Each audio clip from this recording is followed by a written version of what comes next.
صدای انجیل تقدیم می کند. درود بر شنوندگان ارجمند. این صدای انجیل است، تنها صدای راستی و حقیقت که از ازل بوده و تا ابد خواهد بود. برنامه‌های ما همه روزه و در همین ساعت از رادیو روی امواج کوتاه پخش می شود. شما می توانید از طریق شبکه‌های اجتماعی فیسبوک، گوگل پلاس و یوتیوب با تایپ فارسی رادیو صدای انجیل با ما در تماس باشید. آدرس ایمیل ما از این قرار است: radioenjil@gmail.com. تکرار می کنم، آدرس ایمیل ما radioenjil@gmail.com و تلفن تماس ما 201 616 920 1791. تکرار می کنم، 201 616 920 1791. از شما دعوت می کنیم که به برنامه این ساعت صدای انجیل توجه فرمایید.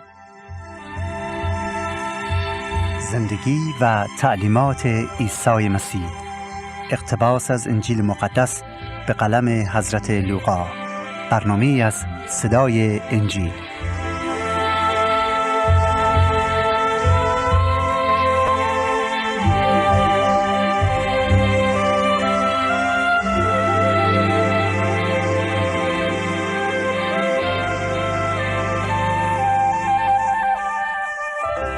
برادران و خواهران عزیز، حق‌جویان گرامی، بار دیگر درود گرم خود را تقدیم شما تشنگان و عاشقان راه حق نموده و از او که یکتا و محبت و قدوس و بی شریک و بی همتاست میخوام که وجود شما عزیزان را در پناه خود نگاه بدارد و شما نیز در برکات سماوی او شریک باشید.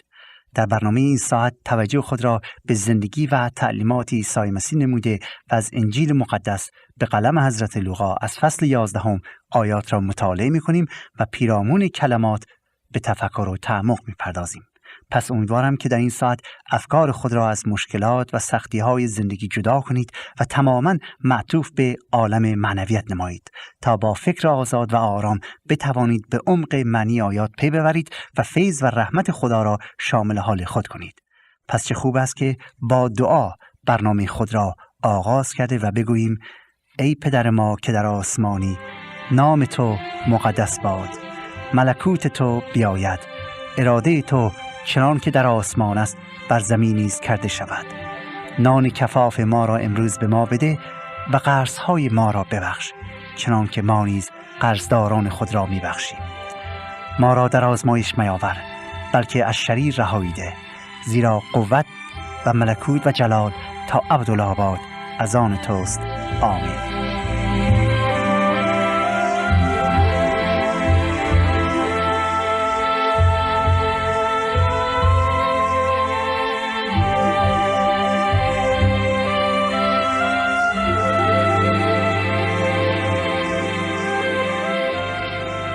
در 13 آیه فصل 11 عیسی مسیح درباره دعا و اهمیت آن و اصرار در دعا مطالب بسیار مهمی را به ما تعلیم می‌دهد و با دلیل و برهان ثابت می‌کند که اگر ما با ایمان و خلوص نیت از خداوند یکتا بطلبیم و اگر درخواست و تمنای ما مطابق خواسته و اراده الهی باشد، پروردگار مهربان پاسخ دعای ما را می‌دهد.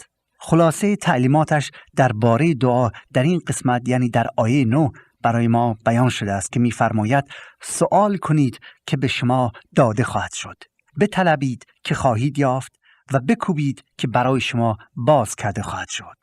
در برنامه گذشته به طور مفصل در این مورد صحبت کردیم و حالا با کمک خدا دنباله آیات این فصل را مورد توجه قرار می‌دهیم. این برنامه را از صدای انجیل می‌شنوید. از آیه 14 الی 26 عیسی مسیح با قدرت خداوندیش دیوانه ای را شفا می بخشد و ارواح پلیدی را از مرد بیرون می کنه. این امر به قدری شگفت‌انگیز بود که تمام مردم توجهشون به قدرت عظیم خدا که در عیسی مسیح بود متمرکز میشه. مگر رؤسای دینی که با تظاهر و ریا سعی در فریب دادن مردم کرده و وقتی عیسی مسیح را در کنار خود می‌دیدند متوجه شرارت و گناهانشون می‌شدند. و البته این امر برای آنها بسیار سنگین بود که بپذیرند خطاکارند. چون خود را به هر حال صاحب مقام روحانی می‌دیدند و خیال می‌کردند که پاک و بی‌عیب هستند. اما حضور عیسی مسیح عیب‌های آنان را آشکار می‌گرداند. زیرا عیسی مسیح همانند آینه است که قلب و هستی و افکار و وجدان ما را به ما نشان می‌دهد. اجازه می‌خوام که آیات را براتون قرائت کنم و سپس پیرامون آیات قرائت شده توضیحاتی به عرضتون برسونم.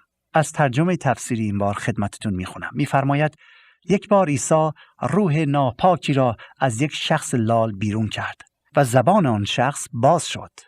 مردمی که در آنجا بودند از شوق به هیجان آمدند، ولی گفتند طبیعتاً باید هم روح‌های ناپاک را از مردم بیرون کند، چون قدرت این کارها را از شیطان می‌گیرد که رئیس روح ناپاک است. یک دسته دیگر از عیسی خواهش کردند که کاری کند تا در آسمان اتفاق بیفتد که ثابت شود او همان مسیح موعود است. عیسی فکرشون رو خواند و فرمود هر حکومتی که به دسته‌های مخالف خودش تقسیم بشه رو به نابودی می‌رود و هر خانه‌ای که گرفتار جر و بحث و جنگ و جدال بشه از هم می‌پاشد. از این رو اگر آنچه شما میگویید راست باشه که شیطان به ضد خودش می‌جنگد و به من قدرت داده است تا روح‌های ناپاک او را بیرون کنم، در این صورت چطور سلطنت او برقرار می‌ماند؟ و اگر قدرت من از طرف شیطان است، پس قدرت آن عده از هممسلکان شما که روح‌های ناپاک را بیرون می‌کنند از کجاست؟ آیا این نشان می‌دهد که آنها آلت دست شیطان هستند؟ اگر راست می‌گویید همین سوال را از ایشان بپرسید. ولی اگر من با قدرت خدا روح‌های ناپاک را از مردم بیرون می‌کنم، این ثابت می‌کند که سلطنت خدا در بین شما شروع شده است. چون تا زمانی که شیطان نیرومند و مسلح است و از کاخ خودش محافظت می‌کند، کاخ او در امن و امان است. ولی وقتی کسی نیرومندتر و مسلح‌تر از او به او حمله می‌کند، بر او پیروز می‌شود و او را خلع سلاح کرده تمام دارایی‌اش را از او می‌گیرد. به شما می‌گویم هر کس طرفدار من نباشد به ضد من است. هر که مرا یاری نکند به کار من لطمه می‌زند. وقتی روح ناپاکی از یک نفر بیرون رانده می‌شود، برای استراحت به بیابان‌ها می‌رود. ولی چون جای مناسبی پیدا نمی‌کند، پیش همان شخص برمیگردد که از وجودش بیرون رفته بود و می‌بیند خانه سابقش جارو شده و تمیز است.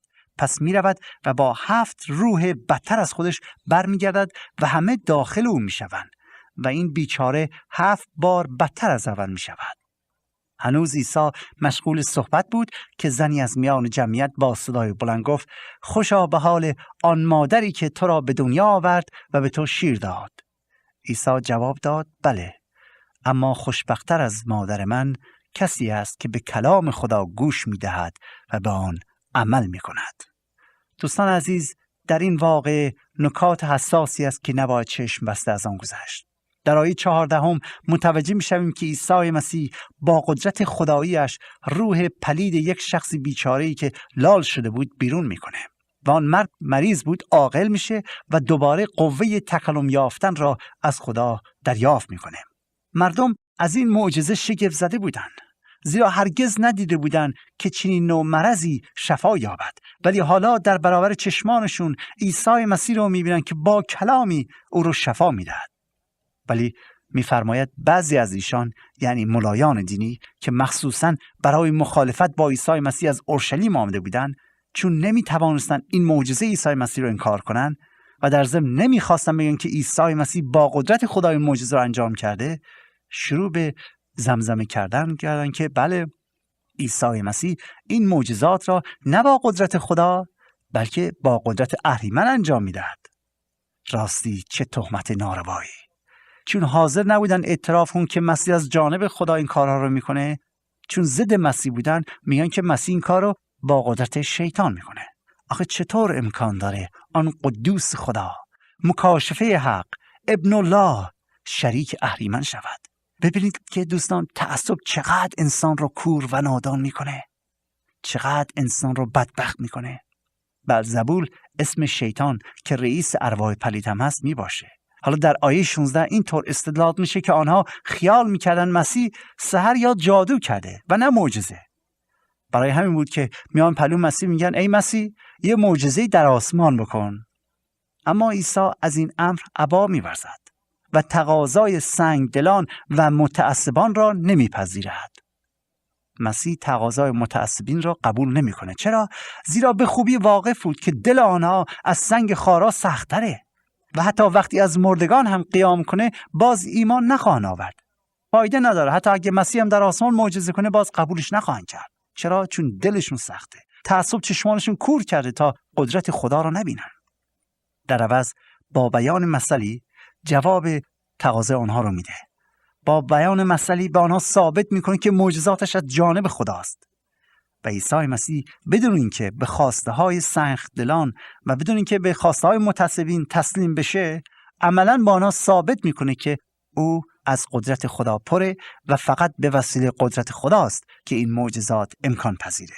و به آنها یادآور میشه که شیطان آنقدر احمق نیست که بر علیه خودش قیام کنه و به من قدرت بده تا ارواح پلید را از اشخاص بیرون کنم. شیطان میخواد انسانها را تسخیر کنه، نه اینکه از انسانها بیرون بشه. آشکار بود که عیسی مسیح به واسطه بیرون کردن ارواح پلید شکست فاحشی به شیطان زده بود. و به این دلیل ثابت میشه که مسیح دشمن سرسخت شیطان بوده و قوتش از جانب خداست، نه از اهریمن. و قوت خدا دوستان عزیز قوتی است حقیقی. از آیه 19 جواب دوم را هم به آنها میدهد و یا دلیل دومی برای اثبات وجود قدرت خدا در خودش بیان میکنه تا به آنها ثابت کنه که آن کاری که میکنه از جانب خداست.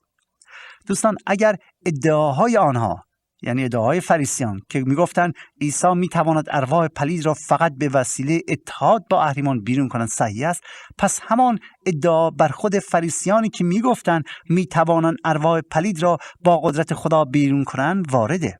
یعنی آنها هم نه با خدا بلکه با شیطان متحد و همدست میباشند. مقصود از پسران شما یعنی شاگردان یا دانشجویان مدرسه مذهبی یهود است. آنان ادعا می‌کردند که با خواندن ادعای سحر و غیره ارواح پلید را بیرون می‌کنند. به عبارت دیگر مسیح میگوید اگه می‌خواید داوری کنید، حالا که دارید داوری می‌کنید، همه را در یک کف ترازو بذارید. همه را یکسان داوری کنید. نه اینکه استثناء قائل بشید. به وسیله این دو ایراد عیسی به آنها ثابت میکنه که این معجزات را به قوه شیطان و یا با نیروی اهریمن انجام نداده بلکه با قدرت خدا، و ثابت نمود که ملکوت خدا نزد ایشان آمده است. زیرا این معالجات، این شفاها، این معجزاتها، این تعلیمات آثار حضور ملکوت الهی در بین آنها می باشد. سلطنت شیطان تمام جهان را شامل بود، اما اکنون کم کم سلطنت یا ملکوت خدا جایگزین آن می گردد و به عبارت دیگر شیطان داره شکست می خوره. مقصود از انگشت خدا که در آیه 20 آمده همان قوت خداست. در اینجا اصطلاح و کنایه است که قوت خداوند است. معنی کلی آیه 23 این است که کار مسیح و شیطان اساساً مخالف یکدیگر هستند. زیرا شیطان پراکنده و خراب می کند. شیطان انسانها را اسیر می کنه. شیطان انسان رو نابود میکنه از درون. صفات پلید در آدمی جا میده. ولی کار مسیح جمع آوریه. کار مسیح نجات دادن بندگانه. کار مسیح نجات گمشدگانه. کار مسیح اینه که بنا کنه، خوبی، فروتنی، گذشت، محبت و صفات و سیرت الهی را در قلب‌ها و زندگی بشر به وجود آوره. غیر ممکن است که تصور کنیم مسیح و شیطان با هم اتحاد دارن، مگر اینکه متعصب و کوردل باشیم. تنها موقعی میتونیم این حرفا رو بزنیم که متعصب و کوردل باشیم که بله مسیح با شیطان همکاری میکنه. آیا یک چشمه میشه هم آب شیرین بده هم آب شور؟ مسلماً که نه. و این یک حقیقت دیگری رو آشکار میکنه دوستان عزیز، و اون اینه که تعلیمی یا مکتبی اگر همراه و موافق تعلیمات عیسی مسیح که مظهر خدا یکتاست و کلمه حق و نجات دهنده زنده بشریت نباشه، آن تعلیم و مکتب مردوده، نمیتونه از خدا باشه. چرا؟ زیرا آنچه که خدا از اول گفته و آنچه که امروز خدا میگوید هرگز متضاد نیستن.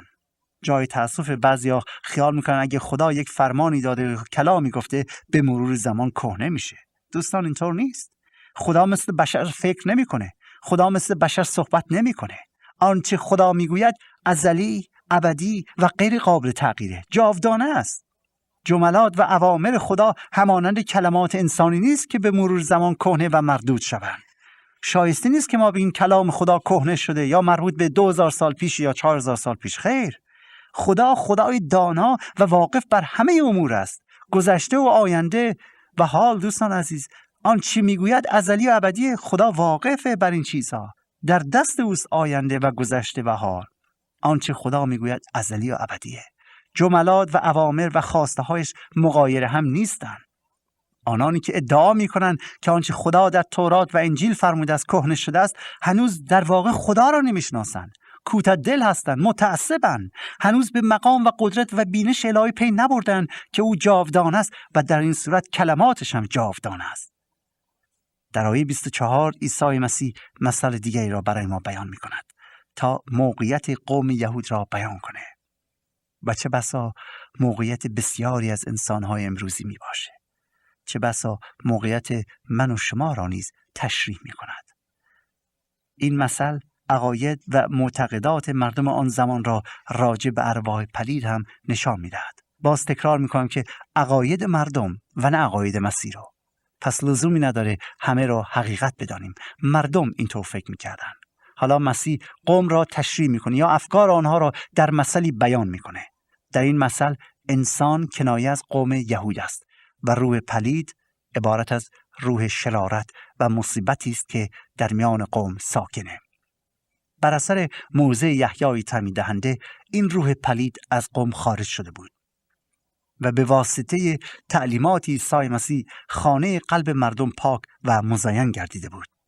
اما این خانه دل خالی مانده بود، زیرا روح القدس برای پر کردن محلی که روح شریر آن را تخلیه کرده بود نیامده بود. از این رو روح شرارت 7 مرتبه قوی تر از اول آمده و حالت قوم را به مراتب بدتر از ابتدا کرده بود. چرا؟ چون غرور و ریا و بی ایمانی مالک قلوب مردم شده بود و این چیزها آنها را در بند ساخته و هلاک کرده بود. دوستان عزیز، عین همین قضیه درباره افراد قوم هم صدق میکنه. کلام خدا میخواد به من و شما نشون بده که توبه کردن تنها کافی نیست. توبه کردن شما را مقدس نمیکنه. توبه کردن شما را نجات نمیده. بلکه ما نه فقط باید توبه کنیم، بلکه قلبمون باید از روح خدا پر بشه. یعنی وقتی که توبه میکنیم، تقاضا میکنیم که خداوند گناهان ما رو ببخشه، چیزایی که در قلب داریم خالی میکنیم. حالا قلبو نباید خالی نگه داریم، بلکه باید دعا کنیم که روح القدس بیاد در قلب ما پر بکنه.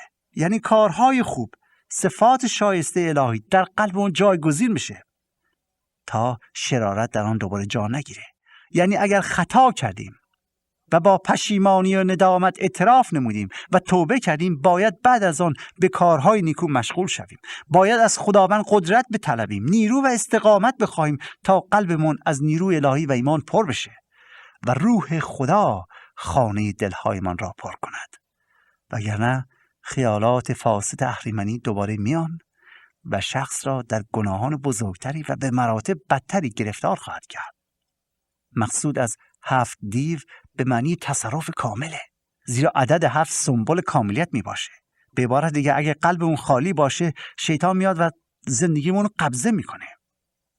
ما باید نه فقط توبه کنیم از اعمال شریر خودمون، نه فقط پشیمون بشیم، نه فقط از خداوند طلب بخشش کنیم، بلکه از خداوند بخوایم که با روح قدوس خودش ما را پر کند تا سیرت و صفات شایسته الهی ثمر بیاوریم. کتاب مقدس میگه زیرا ثمره روح محبت، خوشی، سلامتی، حلم، نیکویی، مهر و تواضع و پرهیزکاری است که هیچ شریعتی مانع انجام چنین کارها نمی باشد. آیا شما این صفات را در قلب خود دارید؟ در آیه 27 و 28 ملاحظه می‌کنیم کسی که فقط رابطه جسمانی با عیسی مسیح دارد مستحق شنیدن خوشا به حالها نیست، ولی آنکه روحاً با او مربوط است شایسته برکات سماوی می باشد. به عبارت دیگر عیسی مسیح میگوید خوشبخت کسی است که کلام مرا میشنود و به آن ایمان آورده و عمل میکند. خوشا به حال شما اگر کلام را بشنوید و ایمان بیاورید و مطیع آن باشید. آن وقت است که شما در نظر خدا خوشبخت هستید. از آیه 27 الی 36 عیسی مسیح تعلیم مختلفه را برای ما بیان میکند. او ابتدا به بی ایمانی مردم اشاره میکنه و سپس تعلیم میداد که دینداری باید با خلوص نیت باشه. که اجازه میخوام تا فرصت هست این آیات را براتون بخونم و پیرامونش صحبت کنیم. آیه 29 الی 30 میگوید و هنگامی که مردم برای او یعنی برای عیسی مسیح می آمدند تا کلام او را بشنوند و بر او ازدحام می نمودند، سخن گفتن آغاز کرد که اینان فرقه شریرند، آیتی می طلبند ولی آیتی بدیشان عطا نخواهد شد جز آیت یونس نبی، زیرا چنان که یونس برای اهل نینوا آیت شد همچنین پسر انسان نیز برای این فرقه خواهد بود. در این آیات می‌بینیم که باز هر جا که عیسی میرفت جماعت بسیار زیادی دور او جمع شدند. در این موقع عیسی فرصت را غنیمت می‌شمرد تا علنا جواب اشخاصی را که علامتی آسمانی می‌خواستند بدهد. او از حضرت یونس برای پیشگویی رستاخیز خود از مردگانش استفاده می‌کند. در آیه اول می‌گوید که آیتی که برای همه دلیل کافی و رافی باشد داده خواهد شد و آن را آیت یونس می‌خواند. اگرچه حضرت لوقا دقیقاً موضوع رو تشریح نکرده، اما متی حواری مقصود عیسی مسیح رو کاملاً شرح می‌دهد و می‌فرماید همانطور که یونس 3 روز در شکم ماهی ماند، او نیز یعنی مسیح نیز باید 3 روز در قبر بماند و باز از قبر بیرون آید. بنابراین آیتی که خود عیسی مسیح آن را دلیل کامل برای حقانیت خود قرار میده و یا معجزه‌ای در آسمان محسوب میشه، همانا قیامش در روز سوم از مردگانه. البته بعضی عقیده دارن که مراد مسیح معجزه بیرون آمدن یونس از شکم ماهی نبوده، بلکه مقصود همان موعظه یونسه. اگر چنین باشد پس مسیح در اینجا به قیام خود فقط اشاره نمیکنه، بلکه تمام معجزات و تعلیمات خود رو در مد نظر دارد و در این صورت لغتی که آیت ترجمه شده باید به علامت ترجمه شود. یعنی خود مسیح برای مردمان آن زمان علامتی بود و آنها را متنبه می ساخت تا توبه کنند و به سوی خدا بازگشت نمایند.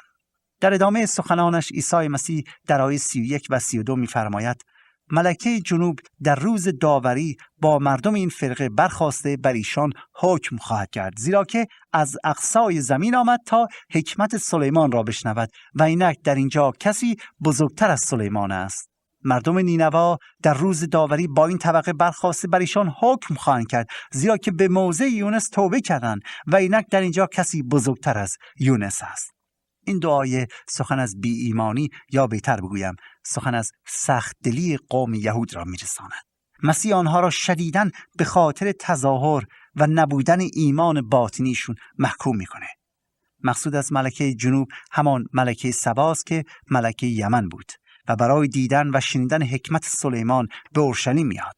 میفرماید در روز داوری که پس از رستاخیز عمومی است، اگرچه ملکه سبا در جزو بی ایمانان بوده، مهازا وی یهودیان زمان مسیح را محکوم خواهد ساخت، زیرا این ملکه برای پیدا کردن حقیقت زحمت بسیار کشید، رنج سفر را تحمل کرد، روزها و ماهها بلکه سالها طول کشید تا به اورشلیم بیاد تا پیام را از خود سلیمان بشنود. اما یهودیان حاضر به دریافت حقیقتی که در دسترسشون بود نمی باشن، حاضر نیستن مسیح که در جلو چشماشون معجزه میکنه بپذیرن. و مسیح هم از سلیمان به مراتب بزرگتره. مقصود اینه کسی بزرگتر از سلیمان اینجا هست خود عیسی مسیح. همچنین یه مثال دیگه رو براشون بیان میکنه و آن موضوع آشوری هاست و اهل نینوا. همونطوری که میدونید اهل نینوا یا آشوری ها همه بت پرست بودن، ولی خداوند یونس رو انتخاب میکنه که بره پیام توبه رو با آنها بگه. یونس پیام رو اول نمیرسونه، فرار میکنه، حاضر نیست مطیع خدا بشه. ولی سرانجام بعد از اینکه یونس در آب میفته و یک ماهی بزرگ او رو میبله و خدا او رو دوباره به این عالم برمیگردانه، یونس نبی میره پیام خدا را به مردم شهر نینوا ابلاغ میکنه. با کمال تعجب یونس میبینه که این بت پرستان پیام خدا را قبول میکنن و توبه میکنن. حالا یهودیان آنهم زمان عیسی مسیح معجزات را میبینن ولی حاضر به توبه نیستن، مخصوصا رؤسای مذهبی. عیسی مسیح میگوید در روز داوری افراد اهل نینوا یهودیان را به خاطر رد کردن عیسی مسیح نکوهش و محکوم خواهند کرد و بهشان خواهند گفت که چطور شما مسیح ما که جلو چشاتان این همه معجزه کرده رد کرده، چطور نتونستید حقیقت رو ببینید؟ دوستان عزیز، نه فقط مردم آن زمان مسیح بلکه این زمان هم هستن افرادی که مسیح زنده را با تمام دلایلی که براشون آشکار شده حقیقت رد میکنن. میدونید ماها که دنبال حقیقت هستیم، ماها که در سر چند راهی قرار گرفتیم و حیرانیم که کدوم راه را انتخاب کنیم، بایستی به این موضوع همیشه توجه داشته باشیم که ما بایستی به ثمرات تعلیمات گوش بدهیم، نه فقط حرفا، بلکه ببینیم نتیجه، ثمره آن مذهب چیه و آن وقت حقیقت را بپذیریم و از آن پیروی کنیم. راستی دوستان عزیز، شما چه عکس العملی رو در برابر حقیقت نشان می‌دهید؟ آیا همانند یهودیان زمان مسیح که بسیار مذهبی بودند اونطور رفتار نشون میدید؟ در هر چی معتقدید همونجا محکم میمونید، حاضر نیستید قدمی بردارید، حاضر نیستید تحقیق کنید و شدیداً دل به آن چسبیدید و به قول معروف متعصب هستید؟ و یا مانند مردم نینوا و یا ملکه سبا که بت پرست بودند، ولی وقتی ندای الهی رو شنیدن حاضر شدن به خاطر حقیقت جور و جفا رو تحمل کنن، همه چیز رو فدا کنن و مطیع خدا بشن. سوال مهم اینه که آیا شما امروز حاضر هستید که همه چیز رو فدا کنید؟ اگر برای حقیقت همه چیز رو فدا کنید، دوستان عزیز مطمئن باشید خداوند خیلی چیزهای بیشتری رو به تو عطا میکنه. شخص را چه سود دارد که دنیا را ببرد ولی نفس خود را ببازد؟ اگر ما امروز این دنیا را از دست بدیم، زندگیمون رو مملو از جور و جفا کنیم به خاطر مسیح، حتی جان خود را از دست بدهیم، مطمئن باشید در عوض حیات ابدی رو به دست آورده‌ایم. خدا کند جزو جویندگان حقیقت باشید. خب دوستان عزیز، همونطور که می‌بینید فرصت ما به پایان رسیده و به ناچار دنباله آیات این فصل را در برنامه فردا تقدیم حضورتون می‌کنیم. خدا یکتا یار و یاورتون باد و مسیح زنده پشتیبانتون باد و امیدوارم که به خاطر حقیقت حاضر باشید جان خود را فدا کنید. آنچه شنیدید برنامه‌ای بود از رادیو صدای انجیل. خوشحال می‌شویم که با ما مکاتبه کنید و از نشریات و ادبیات ما استفاده نمایید و از طریق شبکه‌های اجتماعی فیسبوک، گوگل پلاس و یوتیوب با تایپ فارسی رادیو صدای انجیل همراه ما باشید. همچنین از طریق تلفن و ایمیل نیز می توانید با ما تماس بگیرید. آدرس ایمیل ما از این قرار است: radioenjil@gmail.com. تکرار می کنم، ایمیل ما radioenjil@gmail.com و تلفن ما 201 616 920 1791. تکرار می کنم، 201 616 920 1791. تا برنامه دیگر و روز دیگر، خدای یکتا و مسیح زنده با شما باشد. ماراناتا، یعنی خداوند به زودی برمیگردد. آمین.